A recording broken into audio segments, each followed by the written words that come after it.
Hi, this is Eric Martin with Board Game Geek. I'm here with Andrew Hackard with Steve Jackson Games, and I don't have a box to package to show off or anything, but we're looking at Castellan. Yeah, this is a game that's still in prototype form. It's going to be out next spring. Okay, and it's designed by Bo Beckett, I believe? Beckett, yes. And it's been in the works for a while. It has been. I know that with Ogre kind of, throwing off the schedule of everything else. Unfortunately, this is one of the casualties of Ogre of 2012. Okay. But we actually have the final pieces. We have to get the rest of the game printed. Okay, so what are we trying to do? What's the gameplay? And the gameplay is real simple. We're actually trying to just build enclosures that we can then claim. So it's a little bit like the old dots and lines graph paper game, except you use cards to determine what pieces you can actually pull at any given time. So if I completed this enclosure, I'm the green player, so one of my keeps would go inside, claiming that space for me. At the end, you score, and you get 1 point for every tower in the space. So this would be worth 5 points. Okay. So now how do we actually get the pieces? We've got cards here. We've got some cards, with a tower and some on the wall. Every player has 2 decks of cards. Mm-hmm. Some of them are wall cards. Some of them are tower cards. That just tells you what you're guaranteed to have on them. So every tower card has towers on it. They may also have walls. Every wall card has a wall on it. They may also have towers. And they also have this other symbol, which is a card. Right. At the end of every turn, you draw 1 card. If you draw a card that's got a card symbol on it, you can draw an extra card.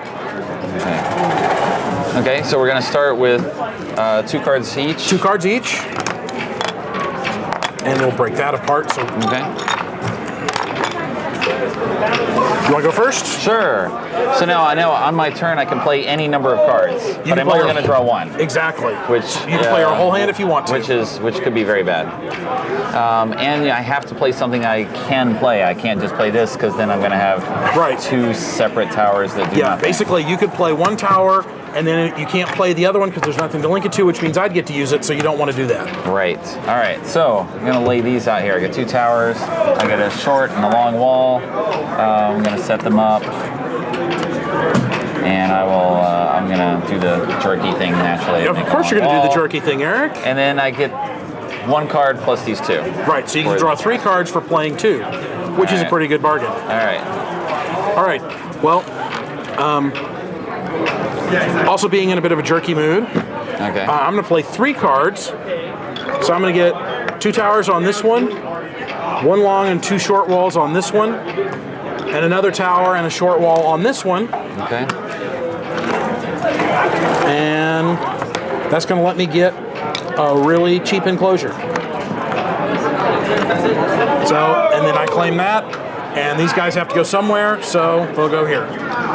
And I'm also going to get to draw 3 cards, 1 plus 2 more. Okay. And you can draw from either deck, so I'm going to take 2 walls plus a tower to keep a balanced hand. Okay. So, on here, this 2, 3 short, 2 long. All right. So I can hang this up.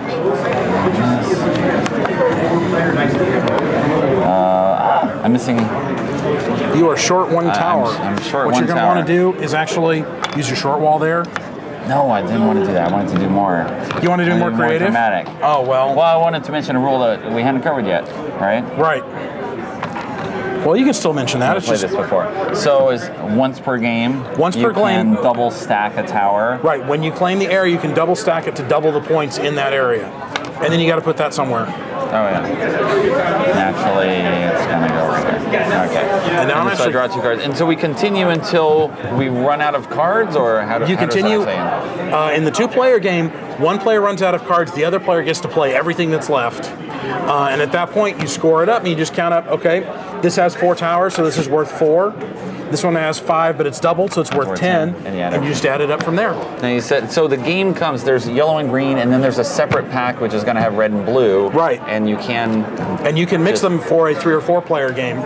We've even heard of people who've taken sets and been like, well, I'm going to be upside down green to play 6 or 8 player games. Okay. And any changes other than just having, like, do you actually have more pieces? Do you have to add in a certain number of pieces to match whatever you have there? Exactly. Right. Okay.